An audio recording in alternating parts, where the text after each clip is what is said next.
Hello everyone, I am मोहित भाटी। हम लोग आज गॉसेस लॉ के नेक्स्ट वीडियो पर आ गए। थर्ड वीडियो है ये। पिछले वीडियो में हम लोग ने एप्लीकेशन स्टार्ट किया था, एप्लीकेशन का कंटिन्यूएशन है। अब हम लोग electric field due to infinite charge conductor पर बात करने वाले हैं। लास्ट वाले में हम लोग ने शीट पर बात किया था, इनफाइनाइट चार्ज शीट, राइट। जब कभी कोई भी चीज़ इनफाइनाइट साइज का है ना, तो ऑब्वियसली इसका शेप हम लोग को नहीं पता होता है। तो जो भी हम लोग डिराइव करने जा रहे हैं वो किसी भी शेप के लिए ट्रू है। मतलब लेट इट बी ऑफ से क्यूबॉइडल शेप, मान लो इस तरह का कोई शेप का कंडक्टर है। अच्छा, अल्टीमेटली इनफाइनाइट का तो मतलब यही हुआ ना कि हम लोग पूरा देख ही नहीं पा रहे, इतना बड़ा है वो। और हर कंडक्टर के सिर्फ सरफेस पे सारा चार्ज डिसाइड करता है अगर वो इलेक्ट्रोस्टैटिक कंडीशन में है तो। In electrostatic condition, under electrostatic condition, सारा charge will reside on the surface only. मतलब this it can be of this shape, the conductor can be of this shape, the conductor can be of spherical shape और can be of any irregular shape। But ये conductor है तो सारा charge surface पे reside करता है। इस बारे में और भी बात कर लेंगे थोड़ी देर में, बट अभी के लिए मान के चलो कि सारा चार्ज सरफेस पे रिसाइड करेगा। ये सारे सरफेस पर है। और अब अपना सवाल है कि अपने को इतने नियर बाई पॉइंट पे इलेक्ट्रिक फील्ड निकालना है कि यहाँ से कब परसीव करने जाए तो पूरा सरफेस परसीव ही नहीं कर पाएंगे। अरे भाई, ये स्फेरिकल क्यों दिख रहा है? बिकॉज हम लोग दूर से देख पा रहे हैं कि स्फेरिकल है, पर अगर हम लोग बहुत पास पहुँच जाए तो पूरा तो दिखेगा ही नहीं। अगेन इस तरह सोचो कि इस बोर्ड को दूर से देखने में दिख रहा है कि पूरा बोर्ड है, रेक्टेंगुलर बोर्ड है या फिर जो भी, पर अगर बहुत पास पहुंच जाए तो पूरा बोर्ड तो दिखेगा ही नहीं। तो किस शेप का है, कैसा, पता ही नहीं चलेगा। सो अगेन, अगर अपने को बोला गया इनफाइनाइट चार्ज कंडक्टर, इसका मतलब जरूरी नहीं कि वो इनफाइनाइट साइज का है, बट हाँ, compare to the distance of the point जहाँ निकालना है इलेक्ट्रिक फील्ड, उससे कंपेयर में इसका साइज काफ़ी बड़ा होगा। शायद इसलिए हम इसको इनफाइनाइट चार्ज कंडक्टर बोलते हैं, राइट। शायद के इसीलिए बोलते हैं, ठीक है, जो भी हो। तो let's say we want to find out electric field at this point P, which is very near by. तो अपने क्या करते हैं, सबसे पहला स्टेप होता है गॉसियन सरफेस ड्रॉ करना, वो सरफेस जिसके ऊपर हम लोग गॉसेस लॉ लगाएंगे। तो पॉइंट P के ऊपर से एक सिलेंडर का जो सरफेस होता है ना, टॉप और बॉटम सरफेस, टॉप सरफेस के ऊपर से बनाए, राइट। मतलब ऐसा हो सकता है कि ये एक सरफेस, पीछे ऑब्वियसली एक सरफेस होगा ना, इमेजिन करो। तो यहाँ पे एक सरफेस, यहाँ पे भी चार्ज है, एक पूरा सिलेंडर इमेजिन करो जो यहाँ से घुसता हुआ पूरा बाहर निकला। तो यहाँ पे चार्ज है सरफेस पर और यहाँ चार्ज है। ये अगर सिलेंडर का एरिया A है and surface charge density sigma है, तो सोचने वाला बात है चार्ज यहाँ पे होगा अगर ये पूरा सिलेंडर है, और अगर ये इनफाइनाइट साइज़ का है, हम लोग लास्ट वाले वीडियो में भी समझे हैं कि इतना बड़ा होता है कि इसके वजह से इलेक्ट्रिक फील्ड सिर्फ आउटवर्ड हो सकता है। मतलब ऊपर से जो कंपोनेंट आएगा उसका नीचे वाला कंपोनेंट, और नीचे से जो कंपोनेंट जाएगा उसको ऊपर वाला कंपोनेंट कैंसिल हो जाएगा, सिर्फ अवे रहेगा। मतलब अगर ये चार्ज शीट होता या चार्ज कंडक्टर होता तो अवे की तरफ से इलेक्ट्रिक फील्ड होता, right. So now what is this, what is the flux through surface 1 E into A. Now what is the flux through surface 2, पीछे से कितना निकल रहा है, E इंटू ए। अगेन ये बाहर है, समझ आ रहा है। एक सिलेंडर ऐसा बनाया गया जो पूरा इस तरह इंजेक्ट किया गया है, जो सेकेंड सरफेस से पार होकर बाहर निकल रहा है। तो फ्लक्स यहाँ से E into a, second surface से उस वाले सरफेस के बाहर है तो E into a again, plus flux to this curve surface is 0 is equals to charge inside. कितना है charge inside, sigma a plus sigma a by epsilon naught, right. Charge inside sigma a, charge inside sigma a, तो that's like 2EA equals to 2 sigma a by epsilon naught. So E will be sigma by epsilon naught for a charged conductor. Electric field because of charged conductor is sigma by epsilon naught. या तो इस तरह समझो, या एक और तरीका, इस पे देख लो। मान लो इसके ऊपर से एक सिलेंडर बनाओ और सिलेंडर को बस इतना ही इंजेक्ट करो। चाहो तो पूरा बाहर इंजेक्ट करो, चाहो तो इस तरह करो। अगर इस तरह करते तो क्या होता है, what is the charge on this surface, sigma into A. What is the flux through this, flux through this mathematically is what, E into A, plus flux through this. अंदर में इलेक्ट्रिक फील्ड 0 होता है, अंदर में electric field 0 होता है। हम prove वापस कर देंगे, पहले ये बात कर चुके कि किसी भी चार्ज कंडक्टर के अंदर इलेक्ट्रिक फील्ड 0 होता है। ये E0 क्यों होगा, बिकॉज अगर E0 होगा मतलब डेल्टा V 0 होगा, और डेल्टा V 0 होगा मतलब चार्ज फ्लो नहीं करेगा। Under electrostatic condition E has to be 0 inside the conductor. तो अंदर में ये तो है ही नहीं, मतलब अंदर में यहाँ पे फ्लक्स है ही नहीं, तो यहाँ पे 0। अगेन ये सरफेस को इसके अलॉन्ग में स्लाइड कर रहा है, क्रॉस नहीं कर रहा है इस कर्व सरफेस को, तो plus 0 by charge inside equals to charge inside by epsilon naught, equals charge inside by epsilon naught. तो ये कैंसिल हो जाएगा, E will be sigma by epsilon naught, right, that's the formula. तो या तो इस तरह देख लो या इस तरह से देख लो। अब यहाँ पे भी पॉसिबल था कि अगर पूरा एक सिलेंडर इस तरह इंजेक्ट करते कि ये पूरा सिलेंडर यहाँ से बाहर निकलता, तो यहाँ से E इंटू ए, यहाँ से भी इंटू ए, पर फिर चार्ज यहाँ का भी आता सिग्मा है और सिग्मा है, तो वापस वो 2 टाइम्स E होता और वहाँ भी 2 सिग्मा ए होता, तो फिर 2 कैंसिल हो गया, वापस E को सिग्मा बाय एप्सिलॉन बनता। एक और मेथड है to find out electric field due to an infinite charge conductor. एक और मेथड है, लेट्स सी। अच्छा, इसी जो क्यूबॉइडल शेप का हम लोग कंडक्टर बनाए थे ना, इसको फिर से बनाते हैं, इस तरह से, और ये साइड व्यू है उसी कंडक्टर का, साइड व्यू है, समझ आ रहा है ना, कंडक्टर का साइड व्यू, ये यहाँ पे चार्ज, राइट, ओके। नाउ क्यों ना इसको हम लोग सोचें, अच्छा चार्ज डेंसिटी सब पे सिग्मा ही है, क्यों ना इस तरह सोचें कि ये एक शीट है, भूल जाएं इसको, ये एक शीट, बहुत मोटा नहीं है कंडक्टर, पतला सा कंडक्टर मान के चलते हैं, तो पर शीट के वजह से इलेक्ट्रिक फील्ड ये क्या होगा, सिग्मा बाई 2 एप्सिलॉन नॉट इस तरफ अवे, और इधर भी कितना होगा अवे की तरफ, सिग्मा बाई 2 एप्सिलॉन नॉट। कोई दूसरा कलर का मार्कर है? नहीं है मेरे पास, अभी नहीं है दूसरा कलर का, अच्छा ओके मिल गया। नाउ लेट्स से इसके वजह से क्या होगा, away,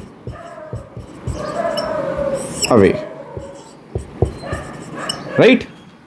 let's talk it like region 1, region 2, region 3, 3 region में बात करते हैं। रीजन 1 में क्या हो रहा है, इसके वजह से भी सिग्मा बाई 2 एप्सिलॉन नॉट और इसके वजह से भी सिग्मा बाई 2 एप्सिलॉन, समझ आ रहा है, ये एक शीट है, एक लेयर, सिग्मा बाई 2 एप्सिलॉन इस तरफ अवे, प्लस है, इसके वजह से भी अवे, बिकॉज प्लस है, इसके वजह से भी अवे, इसकी वजह से भी अवे। रीजन 1 में क्या हुआ, इसका इफेक्ट दोनों का इफेक्ट क्यूमुलेट हो जा रहा है, और ये पॉइंट बहुत दूर नहीं है, इससे भी और इससे भी बहुत पतला है, मान के चलते हैं, तो what will be this, plus okay sigma by epsilon naught, that is the net electric field in region 1। In region 2, 1 के वजह से इस शीट के वजह से इस तरफ और इसके वजह से इस तरफ, तो यहाँ पे दिख रहा है कैंसिल हो गया, तो sigma by epsilon naught minus sigma by epsilon naught 0। In region 3 again same direction, sigma by epsilon naught again, तो 1 में सिग्मा बाई एप्सिलॉन नॉट, 3 में sigma by epsilon naught, but 2 में क्या होगा 0, राइट। तो अगेन ये एक तरीका हो गया प्रूव करने का कि inside the conductor electric field must be 0 और आउटसाइड में sigma by epsilon because of a charge conductor. तो conductor can be assumed as a collection of sheet, है ना। इस तरीके से हम लोग बहुत सारे प्रॉब्लम कर सकते हैं, बहुत तरीके प्रॉब्लम कर सकते हैं जो हम लोग को मिलते भी है। तो जितने भी जगह लेयर्स दिखे, कहीं पर भी अगर बहुत सारे चार्ज कंडक्टर्स इस तरह दिखे, तो याद रखना कि यहाँ पे बहुत सारे चार्ज शीट इस तरह मान सकते हैं, और सबके वजह से फिर इलेक्ट्रिक फील्ड, अगर इस लेयर का देखो ये प्लस है, अगर इसके वजह से इलेक्ट्रिक फील्ड सिर्फ इस तरफ रहेगा और इस तरफ रहेगा, राइट। फिर अगेन इसके वजह से देखो, अगर ये भी प्लस है तो इसके वजह से भी अवे रहेगा, फिर सबको सब जगह क्यूमुलेट करो, that's how you work, right, that's how you work. तो ये मेथड समझो कि पर layer electric field is sigma by 2 epsilon not. अब जहाँ ऐड होगा, जहाँ पे सेम डायरेक्शन वहाँ पे ऐड होगा, जहाँ ऑपोजिट डायरेक्शन वहाँ पे कैंसिल हो जाएगा, ठीक है। तो बेटा ठीक है, हम लोग नेक्स्ट एप्लीकेशन देखते हैं। फिर एक बात और क्लियर ही होगा, वहाँ पे कहीं पे भी डिस्टेंस डिपेंडेंसी नहीं था, तो अगेन इलेक्ट्रिक फील्ड यहाँ पे क्या बनता है, यूनिफॉर्म बनता है, कांस्टेंट बनता है, डिस्टेंस पे डिपेंड नहीं कर रहा है, बिकॉज ऑब्वियसली छोटे डिस्टेंस के लिए ट्रू है anyways, but uniform electric field का सोर्स है वो एक तरह से। Next let's talk about electric field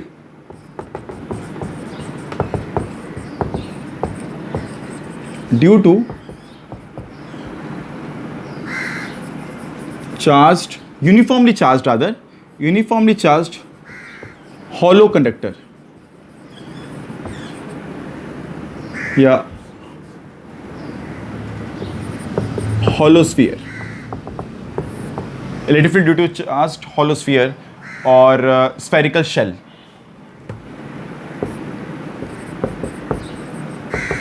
spherical shell, जो भी नाम बोल सकते हो।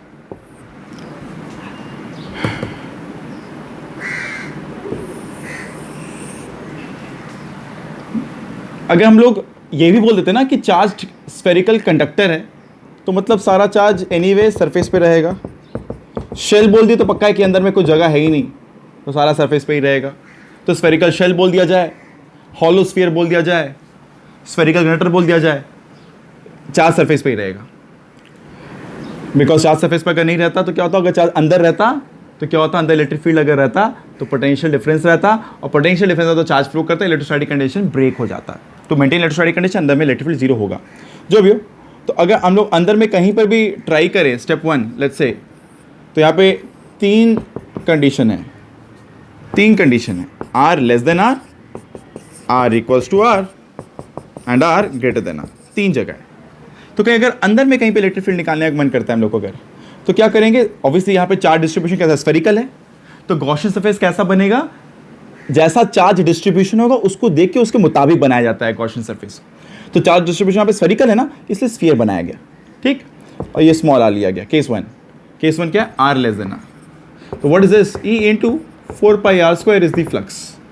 But what is the charge inside, charge तो सब बाहर है, charge inside is 0 by epsilon naught. So what is E is equals to 0, जो पहले भी बोलते आए वापस देख लिए एक बार। चार्ज सारा सरफेस पे रिसाइड करता है कंडक्टर में, अंदर वॉल्यूम में नहीं रहता है इन electrostatic condition, under electrostatic condition, right. Next number 2, graph भी बनाना है बाद में, ठीक है। अगर बात करते हैं आर इक्वल्स टू आर के लिए, आर इक्वल्स टू आर के लिए, right. Let's talk about r equals to r, case 2। तो आर इक्वल्स टू आर मतलब कहीं यहाँ पे इसके ठीक ऊपर, जस्ट इसके ऊपर या हल्का सा इसके बाहर।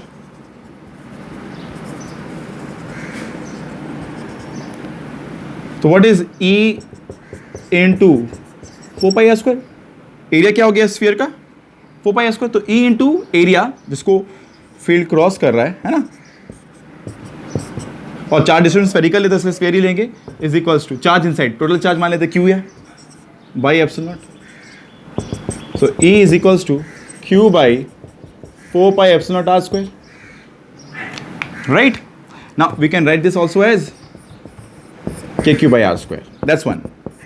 एक और चीज इंटरेस्टिंग है, ऑब्जर्व करते हैं। 4 pi are square, 4 pi are square is what, area of the sphere. और ठीक इधर के निकाल रहे हैं, ठीक इसके पास का ये पॉइंट कहाँ है, जस्ट इसके ऊपर या फिर थोड़ा सा आगे पीछे है। What is q by 4 pi are square, q by 4 pi are square is sigma, charge per unit area by epsilon naught. तो एक तरीके से थोड़ी देर पहले हमने फॉर्मूला डिराइव किया था ना, electric field due to infinite charge conductor is what, sigma by epsilon naught. तो अगर ये बहुत नियर बाई पॉइंट है, जस्ट इसके ऊपर है या बस थोड़ा नियर बाई पॉइंट है, electric field will be almost given by q by 4 pi epsilon naught are square. अगर इसके ऊपर हो या हल्का सा थोड़ा दूर हो, इतना भी दूर नहीं कि ये आर के सामने बहुत बड़ा दूरी चला गया, आर के बहुत कम, बहुत एकदम आर ही जैसा डिस्टेंस या थोड़ा सा प्लस माइनस है। तो this is the expression which can be written as this, which is true. थोड़े पहले हम ड्राइव भी किए थे, राइट। So now that's one more way of checking कि जो भी रिजल्ट आ रहा है सब सही आ रहा है कि नहीं आ रहा है। Again let's move further. When R is greater than R, when R is greater than R, when R is greater than R, मतलब case 3 when R is greater than R मतलब कहीं यहाँ बाहर। तो अगर कहीं बाहर में इलेक्ट्रिक फील्ड निकालना है तो अब वापस गॉसियन सरफेस इस पॉइंट से पास करता हुआ बनाएंगे। चार्ज डिस्ट्रीब्यूशन स्फेरिकल है, चार्ज डिस्ट्रीब्यूशन स्फेरिकल है, इसलिए इस तरह E into small r 4 pi small are square equals to E into 4 pi small are square equals to total charge inside by epsilon naught. Total charge तो पूरा q ही है, तो E equals to Q by 4 pi epsilon naught are square which is kq by small r square. Now what this formula means? ये formula बोलता है कि अगर एक चार्ज कंडक्टर की वजह से कहीं बाहर में इलेक्ट्रिक फील्ड निकालने का बारी आए, तो मान लो सारा चार्ज इस तरह स्फीयर पर नहीं है, सारा चार्ज एक पॉइंट पर रख दिया गया है सेंटर पर। तो सेंटर से उस पॉइंट तक का जो दूरी होगा, use the formula to write down kq by r square. If you want to draw the graph for it, तो E वर्सेस R का ग्राफ कैसा होगा? तो जब तक अंदर पे है, मतलब हम लोग जब लेस देन आ रहे तो यहाँ पे ई कितना था 0, तो till capital r equals to capital r ये इतना ही था। जैसे आर इक्वल्स टू आर हुआ जस्ट वहीं से हम लोग का वैल्यू अचानक से बढ़ा, तो यहाँ पे किंक दिखाया गया, आर इक्वल्स टू आर से कम तक में लगभग 0। Eight this point it is के क्यू बाई आर स्क्वायर, और इसके बाद क्या हो रहा है, आर बढ़ेगा तो ई घटेगा, बाकी सब तो कांस्टेंट है। तो ग्राफ कुछ इस तरह का होगा। If r tends to infinity, तो e will tend to 0. तो ग्राफ इस तरह का बनेगा। हम लोग इसके बारे में पहले भी एक वीडियो में बात कर चुके हैं, बट अभी गॉस लॉ से प्रूव किया सारा बात, राइट। हम लोग इस बारे में ऑलरेडी बात कर चुके हैं एक वीडियो में, ठीक है। हम लोग यहीं से डेल्टा वी भी डिराइव किए हुए हैं, आई गेस सबको याद भी होगा। हम लोग इन्हीं फॉर्मूला की मदद से हम लोग बात किए थे कि हम लोग बताने वाले हैं कि सब फॉर्मूला डिराइव कैसे हुआ है, तो हम लोग आज उसी पे बात कर रहे हैं। और इसके सरफेस के ऊपर का पोटेंशियल था, याद करो, v is equals to k Q by r, और अंदर का v equals to k Q by r. As electric field zero है तो जितना पोटेंशियल सरफेस उतने पोटेंशियल अंदर भी, और बाहर में कितना पोटेंशियल होगा आउटसाइड में, आउटसाइड में पोटेंशियल था v equals to k Q by small r, right. तो आउटसाइड के पे k Q by small r, on it k Q by capital r, और इनसाइड में भी k Q by capital r. And we can derive this easily, अगर याद नहीं आ रहा तो याद करो। डेल्टा वी फॉर्मूला था, delta v is equals to integration of E dot d r minus sign के संग, और ई के यहाँ पे k Q by R square, के क्यू बाहर आ जाएगा डी आर, और डी आर कहाँ, इंटीग्रेशन कहाँ से कहाँ तक, इन्फिनिटी से उस आर तक, बाहर तक। तो यहाँ से सॉल्व करने पर, और इन्फिनिटी को हम लोग जीरो रेफरेंस कर लेंगे, वहीं से सॉल्व करने पर ये एक्सप्रेशन आया था लास्ट टाइम भी। You can just go through that video, right. और इसके ऊपर तक अगर ये इन्फिनिटी से कैपिटल आर तक हुआ तो के क्यू बाई कैपिटल आर जाएगा, और अंदर में तो इलेक्ट्रिक फील्ड है ही नहीं, तो जो वोल्टेज यहाँ थ्रू आउट अंदर भी वही। तो सब डिराइव किया हुआ एक्सप्रेशन है, आगे बात करते हैं, राइट। नेक्स्ट, इस पर और डिटेलिंग एप्लीकेशंस पे करते हैं, प्रॉब्लम सॉल्विंग पे करते हैं, बट अब फॉर्मूला याद कर लो। फॉर्मूला क्या है, अंदर में तो इलेक्ट्रिक फील्ड जीरो होता है, सरफेस पे k Q by capital are square, और बाहर में कहीं पर भी इलेक्ट्रिक फील्ड निकालना है तो अज्यूम कर लो सारा चार्ज सेंटर पे कॉन्सेंट्रेट कर दिया गया है, और जैसे एक पॉइंट चार्ज होता है वैसे ही समझ के फॉर्मूला लगा लो, right. Next let's now try to find out electric field due to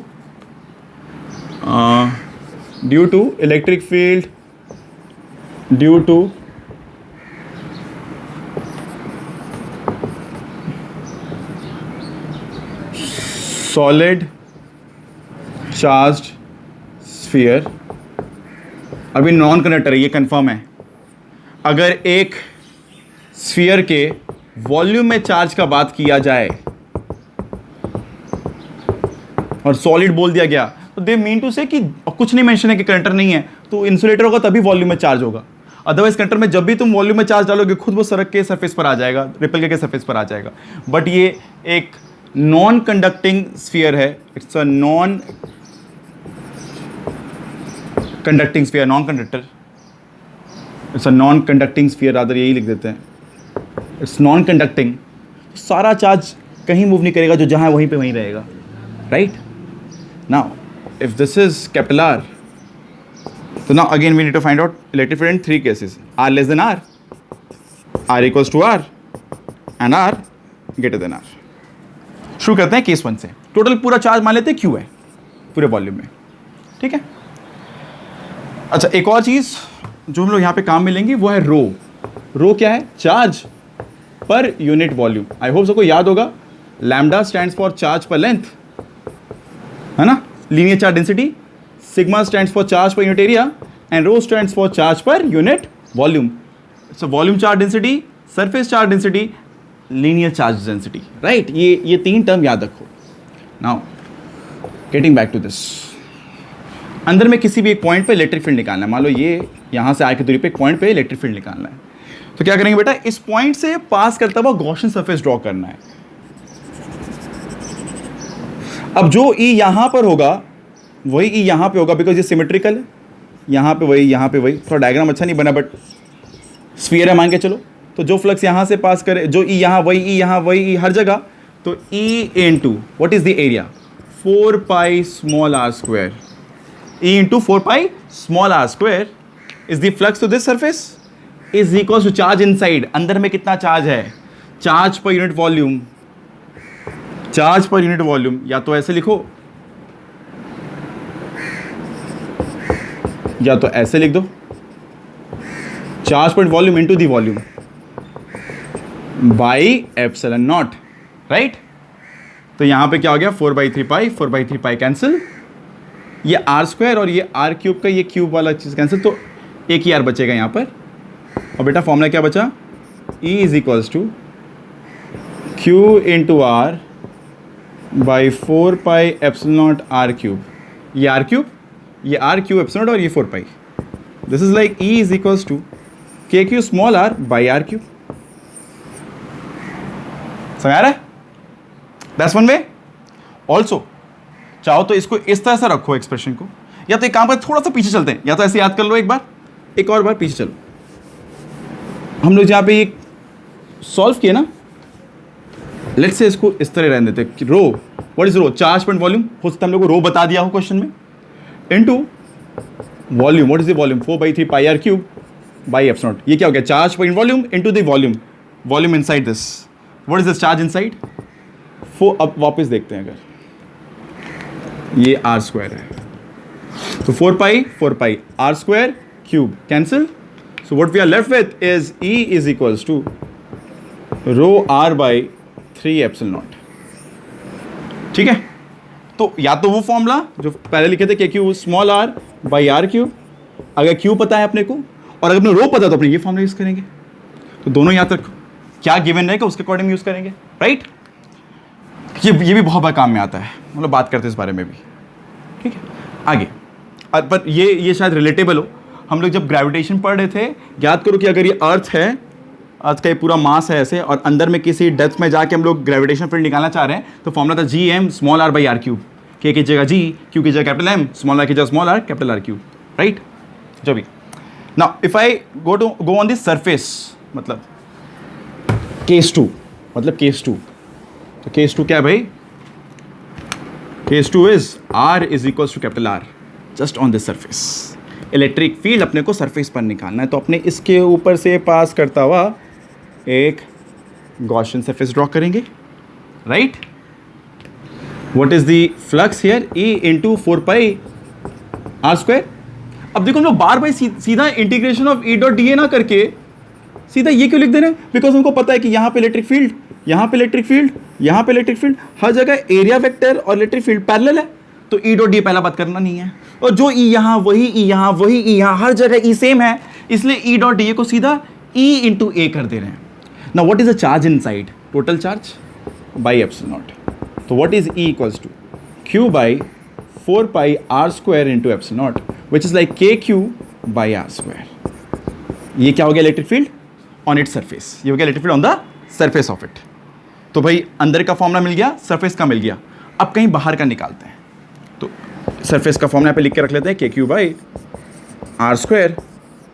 ऊपर का अंदर का फॉर्मूला क्या था? या तो रो R बाई 3 एप्सिलॉन नॉट, या फिर KQ small r by R cube. Dimensionally भी सही जा रहा है, ऊपर स्मॉल r नीचे R क्यूब, ताकि R स्क्वायर रहे डायमेंशनली नीचे, राइट? केस 3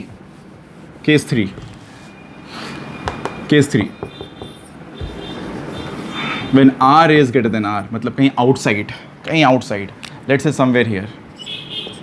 तो जहाँ निकालना है उससे पास करता एक सरफेस बनाओ जो सिमेट्रिकली पास करे सराउंडिंग द चार्ज डिस्ट्रीब्यूशन। तो अब जो E यहाँ होगा वही E यहाँ, वही E हर जगह होगा ना, तभी काम में आ पाएगा गॉस लॉ, है ना?